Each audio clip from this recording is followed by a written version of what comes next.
Chers amis, bonsoir, namaskar. Aujourd'hui, en différé, nous allons découvrir ensemble des thèmes qui ont été confiés par certains auditeurs de cette chaîne.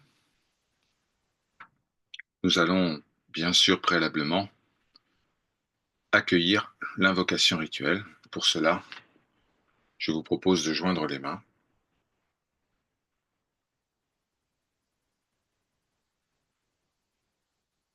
Om Gam Ganapataye Namaha. Om Shri Paramatmane Namaha. Gurur Brahma, Gurur Vishnu, Gurur Devo Maheshwara, Gurur Sakshat, Param Brahma, Tasmai Shri Guravai Namaha. Asato Ma Satgamaya. Seigneur, conduis-nous de l'illusion à la réalité. Tamaso Ma Jyotirgamaya. Conduis-nous des ténèbres vers la lumière. Mrityarma Amritam Gamaya. Conduis-nous de la mort à l'immortalité. Om Shanti, Shanti, Shanti.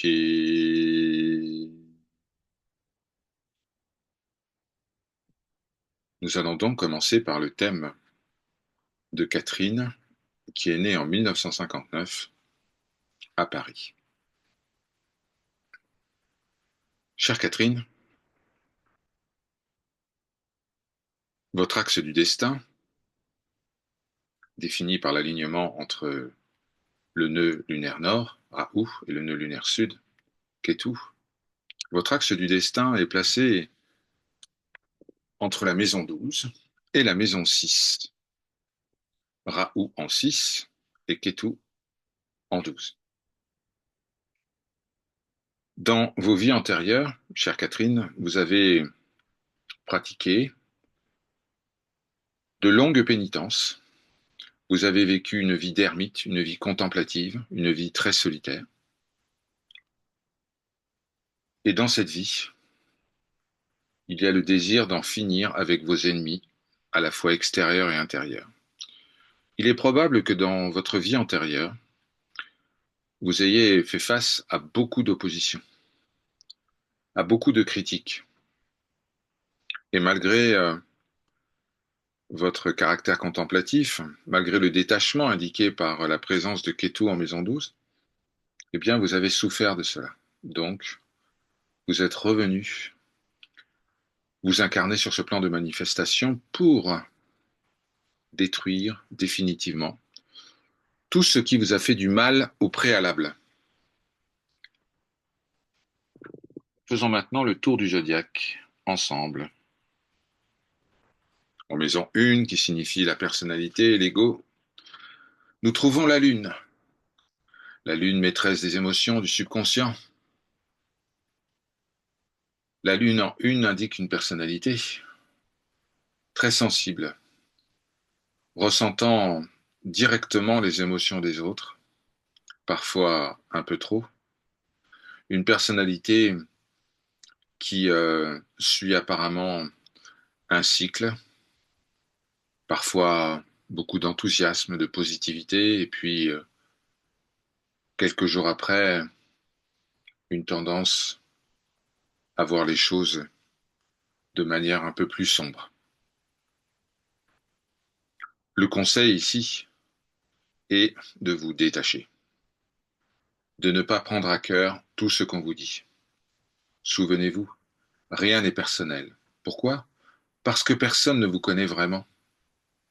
Lorsque l'on vous critique, lorsque vous vous sentez insulté, eh bien en fait, ce que la personne insulte ou critique, ça n'est pas vous. C'est une infime fraction de ce que vous montrez au monde. La lune est souvent cachée.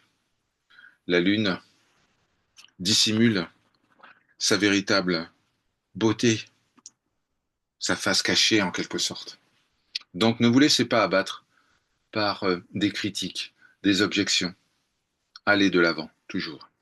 En maison 2, qui symbolise la carrière, il n'y a aucune planète. Aucune planète, bonne nouvelle, pas de dette karmique à apurer, ce qui signifie qu'il n'y a aucun obstacle à votre réussite.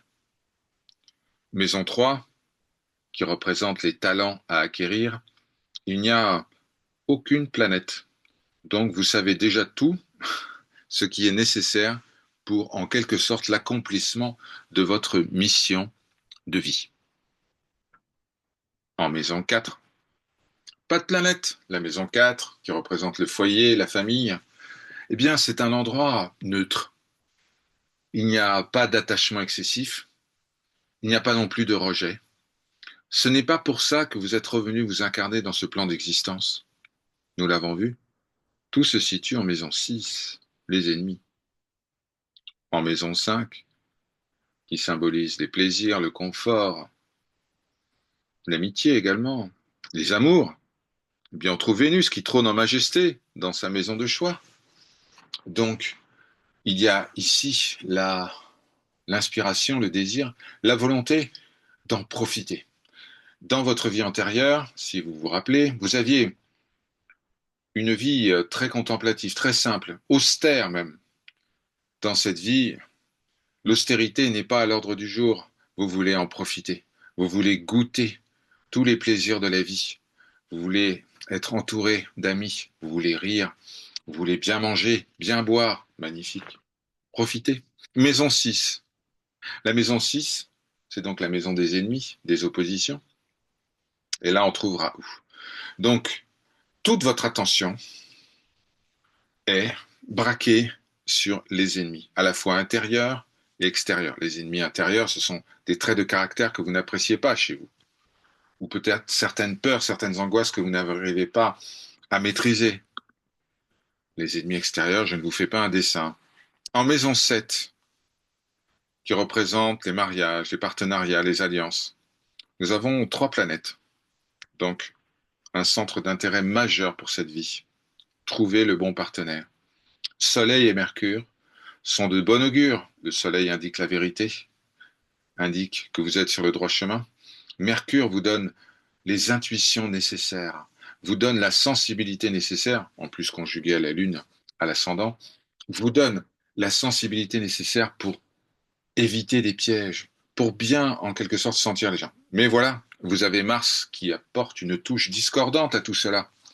Mars, le guerrier du zodiaque, d'une susceptibilité à fleur de peau, ne supporte pas l'injustice, le mensonge, a très peu de tolérance pour l'erreur.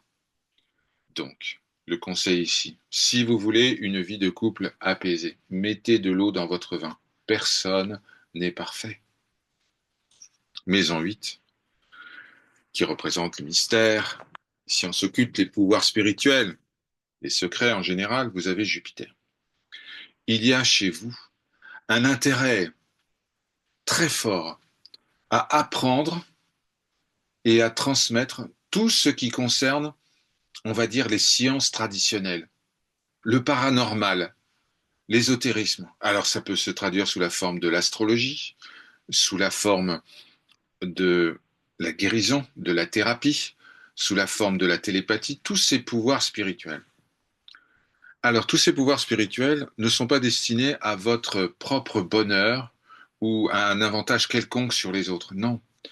Pour vous, Jupiter en maison 8 indique la possibilité de transmettre des savoirs et en quelque sorte d'aider autour de vous, d'aider les gens avec des perspectives qui sortent du simple cadre rationnel, du simple cadre de la logique.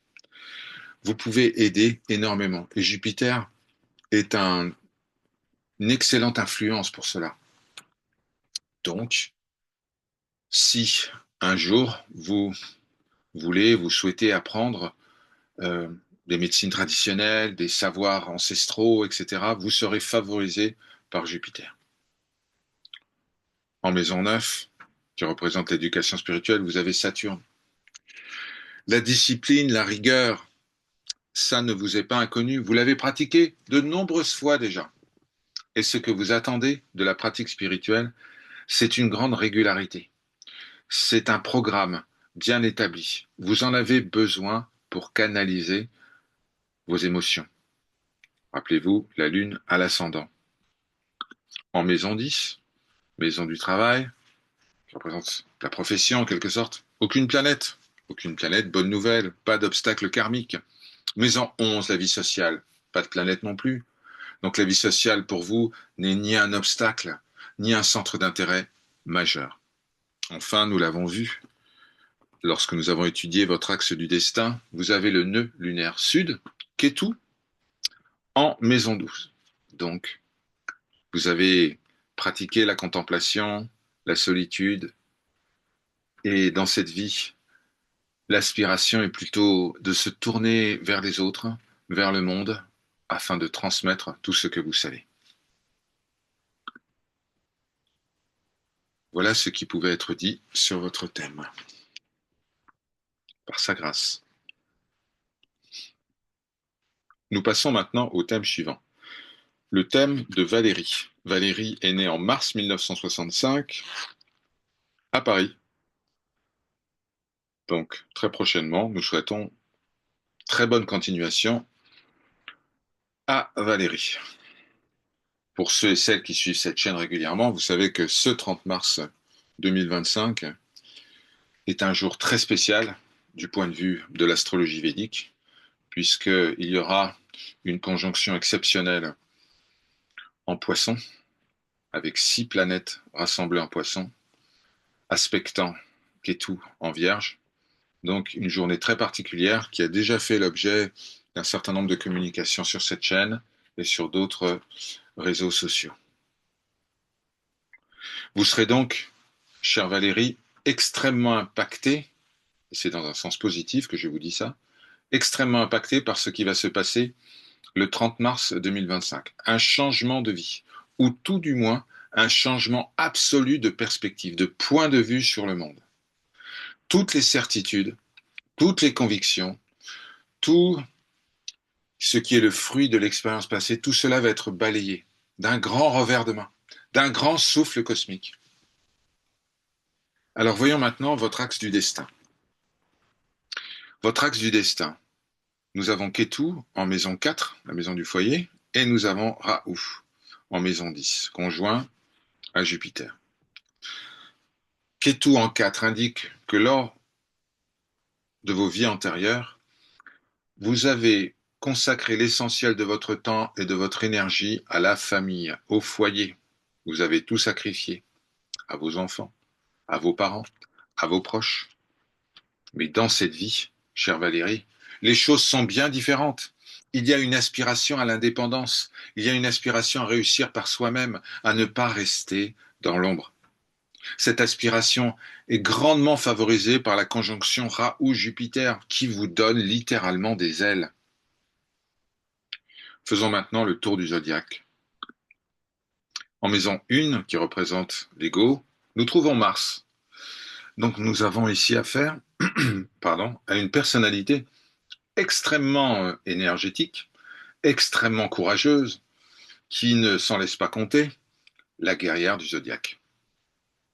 Parfois, des difficultés à maîtriser sa colère, notamment face à l'injustice, notamment face au mensonge. Nous allons voir comment cela résonne sur les autres maisons de votre zodiaque.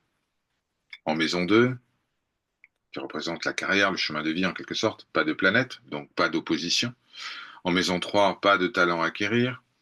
En maison 4, nous trouvons bien sûr le nœud lunaire sud, Ketu, qui indique que le foyer, la famille sont peut-être là dans cette vie, mais ce n'est pas pour cela que vous êtes revenu. Vous avez déjà donné en la matière.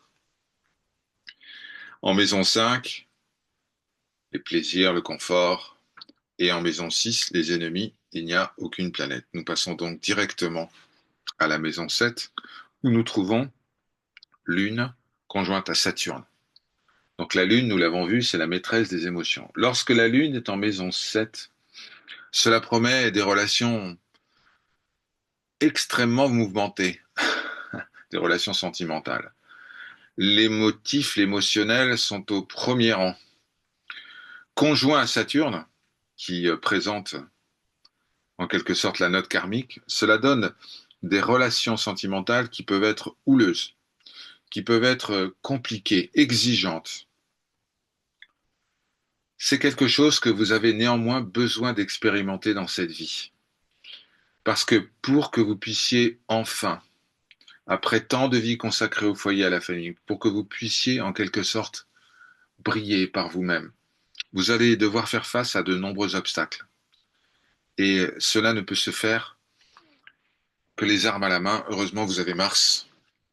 Vous avez Mars en maison 1. De quelles armes nous parlons ici? Eh bien, l'arme du discernement. Faire la différence entre ce qui est important, réel, et ce qui ne l'est pas tant que ça. L'arme du détachement. Savoir prendre du recul, notamment lorsqu'on a la Lune en maison 7, dans une relation de couple par exemple, on va tout prendre au centuple, c'est-à-dire qu'une émotion négative chez l'autre va être amplifiée, donc le détachement. L'équanimité, une autre de nos armes, être capable d'un comportement égal, quelles que soient les circonstances. Et enfin, ce désir brûlant de progresser spirituellement. Voilà vos 4 armes, et c'est grâce à ces armes, chères guerrières du zodiaque, que vous allez pouvoir transcender les obstacles qui se présentent sur votre chemin. En maison 8, nous trouvons une conjonction, la conjonction entre le Soleil et une autre planète que je ne vois pas, et que je vais essayer de voir. Le Soleil et... Wow, 3 planètes, ok. Soleil, Mercure, Vénus. Très bien. Alors, si je vous dis que vous auriez pu, vous avez peut-être déjà une carrière dans le domaine de l'astrologie, de la voyance, de la guérison, de la thérapie, vous allez peut-être me croire. Et vous devriez me croire. Parce qu'avec ces 3 planètes conjointes en maison 8, vous avez le profil typique d'une personne qui peut aider les autres par l'intuition, par la guidance et par l'acquisition d'un certain nombre de savoirs traditionnels. Donc, Valérie, ce serviteur, ne sait pas quelle est votre profession, mais ici, il y a une invitation à explorer, explorer toutes ces sciences ésotériques qui ont été un grand centre d'intérêt pour vous dans les vies antérieures, et là, ça vient éclore. Enfin, vous avez peut-être, dans cette naissance, la possibilité d'exploiter vos dons naturels en la matière. Maison 9, pas de planète, donc l'éducation spirituelle n'est pas à l'ordre du jour. Maison 10, vous avez cette fameuse conjonction Jupiter-Raoult, c'est-à-dire cette possibilité de réussir par vous-même, de sortir de l'ombre. Eh bien, cette conjonction Jupiter-Raoult est extrêmement favorable. C'est une des seules conjonctions positives entre Raoult et une autre planète. Comme vous le savez, le nœud lunaire nord, Raoult, amplifie les qualités naturelles des planètes auxquelles il est conjoint. En maison 11, vie sociale, rien à signaler. Et en maison 12, donc la maison de la solitude, de la contemplation, mais aussi de la libération spirituelle, rien à signaler. Vous avez fort à faire dans cette vie pour, en quelque sorte, déployer toutes les armes de la guerrière du zodiaque, donc le discernement, le détachement, l'équanimité et le désir de progresser spirituellement. Et vous avez ce boulevard qui vous est ouvert pour explorer tout ce qui est science ésotérique, mystère de l'âme et du monde. C'est ce qui pouvait être dit sur votre thème.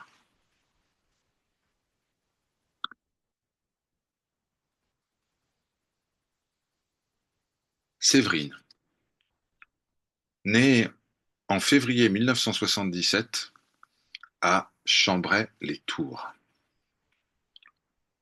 Chère Séverine, votre axe du destin est le même que celui de Valérie, dont nous venons de parler.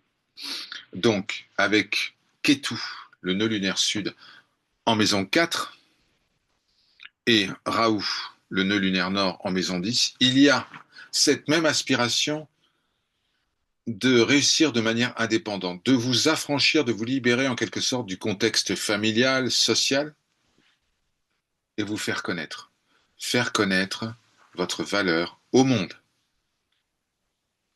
Faisons maintenant le tour du zodiaque. En maison 1, à l'ascendant, nous avons une conjonction Mars-Mercure. Nous avons là une personnalité intéressante avec Mercure qui donne une intuition, qui donne une vista, une vision, la capacité d'anticiper à long terme, de voir les problèmes arriver avant tout le monde, de proposer des solutions efficaces sans pour autant pouvoir les expliquer et les démontrer aux autres. Et puis nous avons Mars qui fournit une énergie phénoménale. Donc nous avons une personnalité avec une vitalité extraordinaire et une vision à long terme qui parfois vous donne le sentiment d'être un peu seul parce que vous avez toujours 3 coups d'avance sur les autres et cela peut en partie vous isoler du reste de la société. En maison 2, vous avez une autre conjonction, le Soleil et la Lune. Alors, quand on a le Soleil et la Lune dans une maison, cela indique une oscillation, une bascule constante entre une tentation d'extériorité, c'est-à-dire avoir un métier, une carrière en contact avec le public, et pourquoi pas des responsabilités hiérarchiques, et puis au contraire la Lune, tout en intériorité. Donc il y a peut-être eu cette oscillation dans cette vie, dans cette naissance, entre introversion et extraversion, avec peut-être des difficultés d'adaptation dans le milieu professionnel. Vous avez parfois été à des postes qui ne convenaient pas véritablement à votre nature profonde. Et tout cela, chère Séverine, tout cela va s'harmoniser, car le cycle lunaire et le cycle solaire sont en fait un seul grand cycle, celui du système solaire. Il n'y a pas véritablement d'opposition. En maison 3, Vénus. Dans cette existence, vous allez acquérir le sens de l'hospitalité, peut-être que c'est déjà fait, le sens de la convivialité, la capacité à pouvoir profiter de la vie, quelque chose qui n'avait pas vraiment été fait dans les vies antérieures, ce qu'indique Ketu euh, en maison 4. Enfin en profiter, déposer les armes et se reposer. En maison 4, le foyer, la famille, nous avons une conjonction entre Ketu, le nœud lunaire sud, symbole du détachement, et Jupiter, le gourou des dieux, le gourou du système solaire. Donc, vous avez bénéficié dans votre entourage d'influences extrêmement positives. Ces influences, contrairement à vos vies antérieures, vous ont dit, va, ouvre la porte, explore le monde, alors que dans les vies précédentes, ça avait été, reste à la maison et mets-toi au service de la famille. Donc là, vous avez eu un ou plusieurs visages de Jupiter. Ça peut être un grand-père, une grand-mère, une tante, etc., qui vous ont incité à sortir de votre zone de confort, à vous rendre ailleurs, à explorer. Maison 5, aucune planète, nous passons. Maison 6, les ennemis, aucune planète, parfait. Maison 7, nous trouvons Saturne dans la maison du mariage, partenariat des alliances. Alors, si vous êtes en couple, sachez que rien ne sera facile. Saturne, c'est la planète de la discipline, de la rigueur, de l'exigence. Donc, la vie de couple, pour vous, c'est une série d'apprentissages, de compromis. Le bonheur nécessite de grands efforts. Ce n'est pas quelque chose qui est spontané, ce n'est pas quelque chose qui arrive de manière, comment dire, fluide, etc. C'est un effort permanent. La construction d'un couple demande des efforts. Et Saturne est là pour vous le rappeler. En maison 8, qui représente les mystères, la mort, etc., les sciences occultes aussi, pas de planète. Donc, nous passons. Maison 9, pas de planète. Maison 10, nous l'avons vu, il y a Raoult qui vous donne une ambition. Vous voulez réussir par vous-même, vous voulez montrer votre valeur à votre entourage, ne pas dépendre uniquement des proches. En maison 11 et en maison 12, vous n'avez aucune planète. Voilà ce qui pouvait être dit sur votre thème.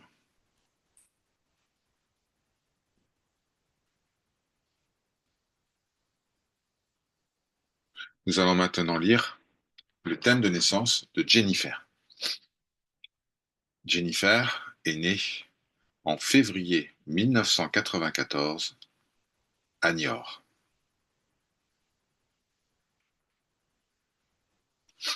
L'axe du destin de Jennifer est le suivant. Nous avons Raoult en maison 1 à l'ascendant et nous avons Ketu en maison 7. Dans votre vie antérieure, Jennifer, vous avez été dépendante d'un proche. Alors ça peut être un mari, une épouse. Vous savez que dans la tradition védique, la réincarnation est admise comme un principe cardinal et que dans le cadre du cycle de réincarnation, vous avez pu être un homme ou une femme. Donc, Ketu en maison 7 indique que lors de vos vies antérieures, vous étiez entièrement dépendante de votre mari, de votre femme, de vos parents, avec peu de possibilités d'expression personnelle. Alors, qu'est-ce qui se passe? Vous revenez dans cette vie, vous renaissez et vous avez un appétit de réussite, d'affirmation de soi très fort. Vous voulez montrer au monde votre valeur, un peu comme ce que nous avons vu pour le thème précédent. Faisons maintenant le tour du zodiaque. En maison 1, nous l'avons vu, c'est Raoult. Donc, l'affirmation de soi, le développement personnel sont à l'ordre du jour. En maison 2, qui représente la mission de vie, la carrière, pas de planète. Donc, en gros, vous pouvez faire tout ce que vous voulez. En tout cas, vous réussirez si cela correspond à votre personnalité profonde, qui est indiquée par Raoult en maison 1. Maison 3, les talents à acquérir. Oh, dans cette naissance, vous allez apprendre beaucoup de choses, puisque nous avons 3 planètes qui se réunissent pour vous montrer le chemin en quelque sorte. Le Soleil, Mars et Vénus. Le Soleil vous donne l'inspiration de découvrir la vérité au sujet de vous-même, la vérité au sujet des autres, la vérité au sujet du monde. Donc il y a une aspiration, une curiosité vis-à-vis de la vérité, très forte. Mars indique que vous devez prendre les armes. Vous ne devez pas avoir peur de qui que ce soit ou de quoi que ce soit. Si vous voulez vous imposer, si vous voulez briller par vous-même, il va falloir vous battre. Et Mars vous donne cela, vous donne cette énergie, cette combativité. Vénus, enfin, indique que vous devrez aussi, dans cette existence, apprendre à en profiter. Dans les vies précédentes, et cela est indiqué par Ketu en maison 4, dans vos vies précédentes, vous avez tout sacrifié pour les autres. Dans cette vie, sachez en profiter. En maison 5,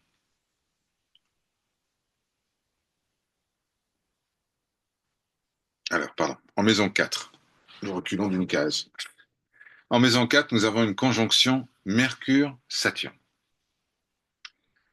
Alors, le foyer, pour vous, la famille, c'est à la fois une source d'inspiration, Mercure, mais c'est aussi une source de grandes contraintes. Les 2 planètes sont en opposition, en quelque sorte. Vous avez Saturne, qui est une planète d'introversion, une planète qui oriente votre regard vers l'intériorité, donc la discipline, la rigueur, le respect des valeurs, etc. Et puis vous avez Mercure qui vous donne des ailes, en quelque sorte, qui vous donne envie de voyager, de communiquer, etc. Donc de grands tiraillements. Mais Mercure finira par l'emporter. Pourquoi? Parce qu'il y a Raoult en maison 1. Et Raoult va vous faire sortir des sentiers battus. Raoult va vous faire sortir de votre zone de confort. Donc, en définitive, voyez le foyer comme un nid ou comme un cocon, si vous voulez, qui va permettre à la chenille de devenir papillon. Vous n'allez pas rester dans le cocon lorsque vous êtes destiné à être un papillon. Vous allez déployer vos ailes et vous envoler vers votre propre destin et pas un destin qui aurait été dicté par les conventions, par les normes sociales ou familiales. En maison 5, plaisir et confort. Rien. Ça ne veut pas dire que vous vivrez sur la paille. Ça veut simplement dire qu'il n'y a aucun obstacle à ce que vous ayez une vie relativement confortable et aisée. En maison 6, la maison des ennemis. Aucune planète, aucun problème. En maison 7, nous trouvons Ketu. Dans votre vie antérieure, nous l'avons vu, vous étiez dépendante de votre mari ou de votre femme. Dans cette vie, si vous avez un partenaire de vie, ne dépendez pas de lui ou d'elle. De toute façon, ça se fera comme ça. Veillez à votre indépendance. Veillez à être financièrement indépendante. Veillez à ce que la relation soit absolument équilibrée. Maison 8, la maison des mystères, des sciences occultes, de l'ésotérisme, aucune planète. Maison 9, l'éducation spirituelle, aucune planète. Maison 10, le travail, aucune planète. Maison 11, aucune planète. OK. Maison 12, la maison de la solitude, de la retraite, de la contemplation. Nous avons une conjonction Lune, Jupiter. Jupiter en 12 est une des positions les plus propices du gourou des dieux dans le zodiaque. C'est un grand encouragement à l'exploration des mystères du monde, à la contemplation, à la pratique spirituelle. Au fur et à mesure de l'avancée dans cette vie, vous allez connaître une aspiration de plus en plus forte à la solitude, à la méditation, au yoga. C'est quelque chose qui va grandir en vous de manière absolument inévitable. Cela est renforcé par la Lune. La Lune a cette qualité qu'elle vous permet de plonger profondément en vous-même. Donc plus vous allez avancer dans la vie, plus votre nature contemplative et votre nature solitaire vont émerger. Alors cela ne veut pas dire que vous n'aurez pas de compassion vis-à-vis des autres, que vous n'aurez pas d'amour et d'affection vis-à-vis des autres. Mais ici, l'invitation est de vous tourner vers vous-même afin de découvrir qui vous êtes en réalité. Voilà ce qui pouvait être dit sur votre thème.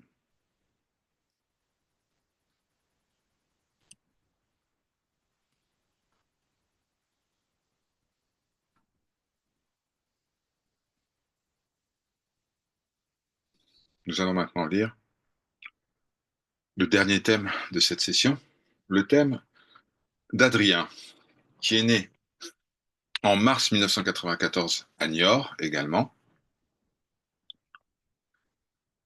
Cher Adrien, voici votre axe du destin. Raoult, le nœud lunaire nord en maison 5, et Ketu, le nœud lunaire sud en maison 11. Dans votre vie antérieure selon l'astrologie védique, vous aviez, dans le passé, pas dans cette vie, mais vie antérieure, vous aviez des fonctions sociales, voire politiques. Vous organisiez les choses, vous étiez au service du collectif. Et quelle fatigue! Donc dans cette vie, vous revenez avec le désir de bâtir votre bonheur personnel et familial, d'en profiter enfin. Vous aviez tout donné dans les vies antérieures pour être quelqu'un de respectable, avec une bonne réputation, de pouvoir servir les autres du mieux que vous puissiez. Mais dans cette vie, tout cela est balayé d'un revers de main. Dans cette vie, on va en profiter. Faisons maintenant le tour du zodiaque. En maison 1, à l'ascendant, personnalité, vous n'avez pas de planète. Donc l'ego est sous contrôle. Parfait. En maison 2, la mission de vie, pas de planète. Donc pas d'opposition. Le champ des possibles est ouvert.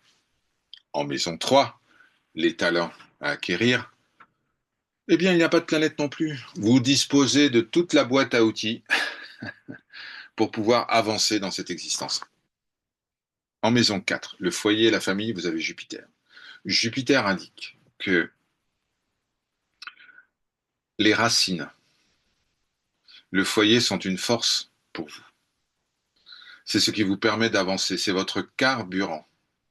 Donc que ce soit les parents ou les ancêtres, c'est le moteur de votre vie. C'est ça qui confère une qualité de croissance, une qualité de progression. En maison 5, nous l'avons vu, Raoult. Ah, vous avez envie d'en profiter. Enfin, on ne vit qu'une fois. Ça, c'est selon l'astrologie occidentale. L'astrologie védique dit autre chose. Donc il y a cet esprit de on ne vit qu'une fois. Profiter du jour, saisir les opportunités, admirer les beautés du monde, goûter tous les fruits de l'expérience. Maison 6, la maison des ennemis, des oppositions. Pas de planète. Ouf, magnifique. Maison 7, mariage, partenariat, alliance. Eh bien, il n'y a pas de planète. Il n'y a pas d'opposition à quoi que ce soit. En maison 8, qui représente les mystères, la mort, mais aussi les secrets, l'ésotérisme, vous avez une conjonction Mars, Mercure et Saturne. Donc ça vous fascine un petit peu tout ça, tous les mystères, tous les secrets. Vous aimez bien ça. Et ces trois planètes entrent en synergie en quelque sorte pour cela. Mars vous donne l'énergie d'étudier, l'énergie d'apprendre, tout cela. Mercure vous donne des qualités intuitives. Il est possible que vous ayez déjà eu des visions, des rêves prémonitoires, des messages venus d'autres plans de conscience. Ça, c'est Mercure. Et puis Saturne, eh bien, vous êtes capable d'une grande discipline dans la matière pour apprendre et plus tard transmettre. En maison 9, qui représente l'éducation spirituelle, belle conjonction Soleil-Vénus. Alors, vous avez été exposé très tôt à des enseignements spirituels de grande qualité. Ça, c'est le Soleil. Mais notre chère Vénus, Shukracharya, en sanskrit, vous incite en quelque sorte à récolter tout de suite tous les fruits immédiatement, sans attendre. Donc Vénus vous rend impatient. Vous avez envie de résultats immédiats en matière spirituelle. Or, comme vous pouvez vous en douter, la spiritualité, c'est un marathon, c'est pas un sprint. Donc, le soleil finira par l'emporter.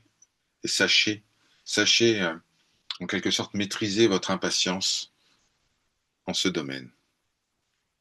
En maison 10, la lune. Vous avez de grandes qualités d'écoute. Vous avez la capacité de lire les autres comme dans un livre ouvert. Alors, cette capacité-là peut être mise au service de professions telles que psychologie, coaching, thérapie, médecine, ressources humaines, tout ce qui demande une écoute fine et précise. En maison 11, vie sociale, vous avez le nœud lunaire sud, Ketu, qui dans cette vie vous incite plutôt au détachement. Dans les vies précédentes, vous vouliez accumuler plein de responsabilités, être connu, être visible. Dans cette vie, il y a plutôt une aspiration à ce qu'on appelle home sweet home, c'est-à-dire son bonheur personnel, son chez-soi. En maison 12, qui représente la solitude, la retraite, eh bien, il n'y a rien. Donc, cette vie qui n'est pas une vie avec une activité sociale très élevée, n'est pas non plus une vie qui sera totalement solitaire, orientée vers la contemplation et vers, en quelque sorte, l'isolement des autres.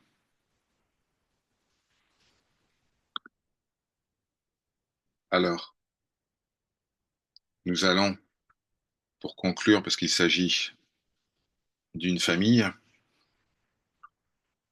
nous allons conclure avec le petit Naël. Le petit Naël qui est le fils de Jennifer et Adrien dont nous venons de lire les thèmes. Eh bien, Naël est né à Niort en août 2022.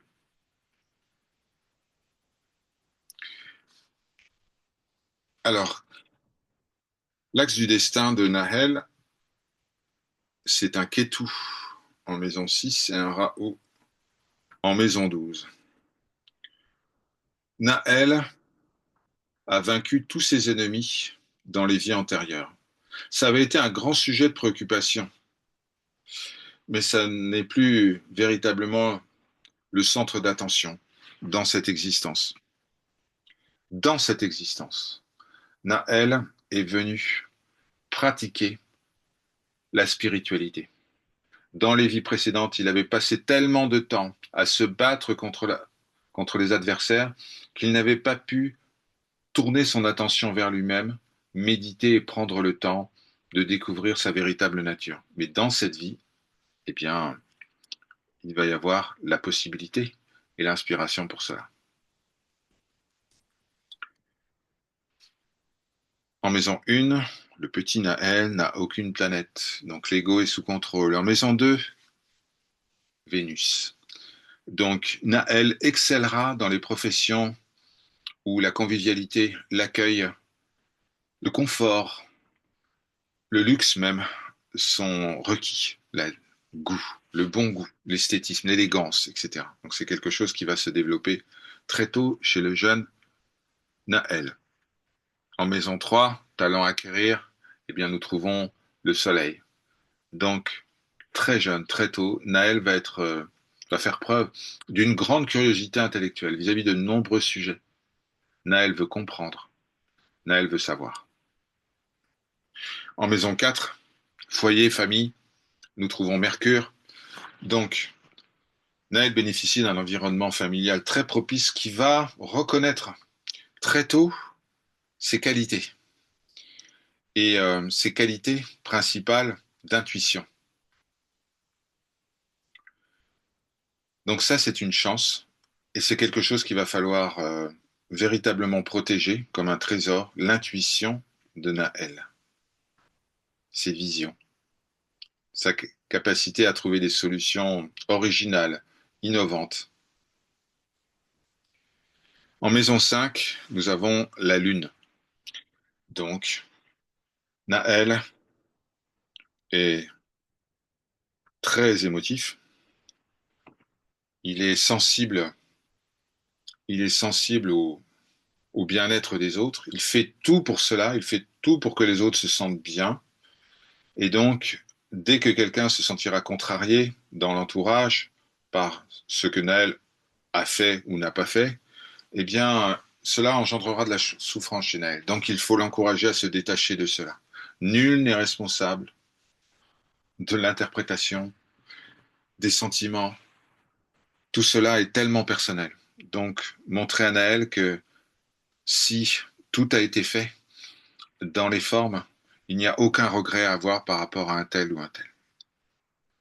En maison 6, nous trouvons Ketu, bien sûr. Ketu qui indique que la bataille, le grand combat contre les ennemis intérieurs et extérieurs a été enfin remporté. En maison 7, mariage, partenariat, alliance, rien. Ça ne veut pas dire que Naël ne va pas se marier, que Naël ne va pas rencontrer l'âme sœur, mais il n'est pas revenu véritablement pour cela. Naël est revenu pour savoir qui il est en réalité, dans une démarche contemplative, introspective. En maison 8, la maison des mystères, des sciences occultes, des pouvoirs spirituels, aucune planète. Donc, pas un centre d'intérêt majeur dans cette existence. En maison 9, l'éducation spirituelle, Saturne. Ça veut dire que Naël va peut-être être attiré par des voies spirituelles très exigeantes, que ce soit du yoga ou des pratiques spirituelles intenses, de méditation, de répétition des noms du Seigneur, par exemple, dans certaines voies religieuses. En tout cas, beaucoup de discipline, beaucoup de maîtrise. Plus la voie spirituelle paraîtra disciplinée, rigoureuse, plus Naël s'y retrouvera. Maison 10, pas de planète, donc pas d'opposition à ce que Naël ait une carrière fructueuse. Maison 11, la vie sociale. C'est Jupiter. Jupiter qui donne à Naël la capacité d'être reconnu dans son domaine, d'être reconnu en tant qu'expert, d'être apprécié par les autres,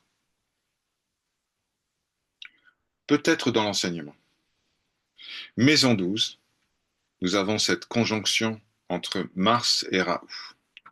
Donc il y a cette aspiration si forte à la spiritualité, il y a cette énergie qui est apportée par Mars, mais la conjonction Mars-Raoult a un petit effet négatif, puisque Raoult amplifie en quelque sorte les effets ou les qualités de Mars, les qualités de feu de Mars. Donc l'invitation ici est à cultiver la patience. Comme cela a été dit pour un autre thème, la spiritualité n'est pas un sprint, ce n'est pas une course de 100 mètres, c'est un marathon. Tant de vies ont été consacrées à la matérialité, des milliers, des millions d'existences. Comment espérer défaire cela en quelques jours ou en quelques semaines?